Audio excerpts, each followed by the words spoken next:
আমি আমাৰ লগে লগে আকৌ সাহিত্য সভা নতুন এটা পদক্ষেপ লৈছোঁ।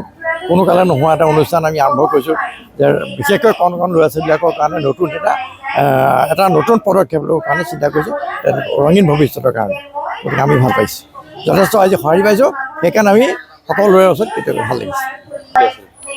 তেখেত মাকুমৰ সঁচা কথা সমাজপ্ৰাণ ব্যক্তি মাকুম নাজানো কিন্তু তেওঁকে দিয়া হ'ল।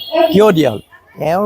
তেওঁৰ ব্যক্তিত্বতে এই দুটা অনুষ্ঠান হ'ল। প্ৰথমতে বনমালী শইকীয়া ভৱন আৰু যুগল কিশোৰ জানো। গতিকে সেই মানুহজনৰ স্মৃতিচাৰ আজি জন্মদিন ৮৬ সংখ্যক জন্মদিনৰ দিনত আমি তেওঁলৈ এই অনুষ্ঠানটো তেওঁৰ জন্মদিন উপহাৰ হিচাপে আগবাঢ়িছোঁ।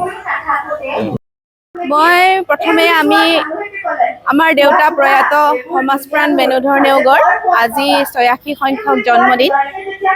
আপোনালোকে নিশ্চয় জানে তেখেত আমাৰ মাকুমৰ সমাজ জীৱনত সমাজপ্ৰাণ অভিধাৰে অভিহিত আৰু তেওঁৰ এই জন্মদিনটো আজি মাকুম সাহিত্য সভাৰ উদ্যোগত আৰু আমাৰ পৰিয়ালৰ সহযোগত এই বনমালী শইকীয়া ভৱনতে আয়োজন কৰা হৈছে।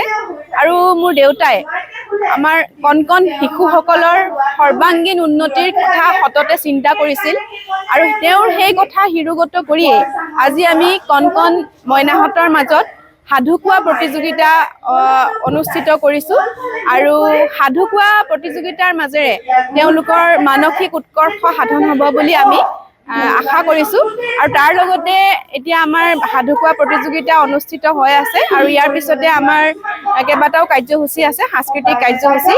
তেখেতৰ স্মৃতিচাৰণ হ'ব আৰু লগতে দিহানাম পৰিৱেশন, বৰগীত পৰিৱেশন আৰু নৃত্য পৰিৱেশন কেইবাটাও কাৰ্যসূচী লোৱা হৈছে। এই প্ৰতিযোগিতাখিনি অন্ত পৰাৰ পিছতে আমি সেই সাংস্কৃতিক সন্ধিয়া কাৰ্যসূচীৰে আগবাঢ়িম। মোৰ দেউতা বিশেষকৈ সঁচা কথা ক'বলৈ গ'লে সঁচাকৈয়ে সমাজৰ কাৰণে নিজৰ প্ৰাণ দিবলৈ প্ৰস্তুত থকা ব্যক্তি আছিল।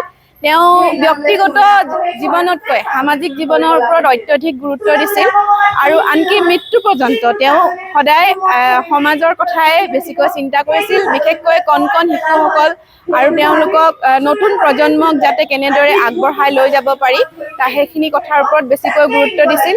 আৰু আটাইতকৈ ডাঙৰ কথা, তেওঁ খুব সময়ৰ প্ৰতি খুব নিয়মানুৱৰ্তী আছিল। প্ৰতিটো কথা সময়ত অনুষ্ঠিত হোৱাটো বিচাৰিছিল আৰু এনেই কোনো অবাবত সময় নষ্ট নকৰিছিল আৰু এনেবোৰ কথাই আমাক সদায় আকৰ্ষিত কৰি আহিছে। ধন্যবাদ।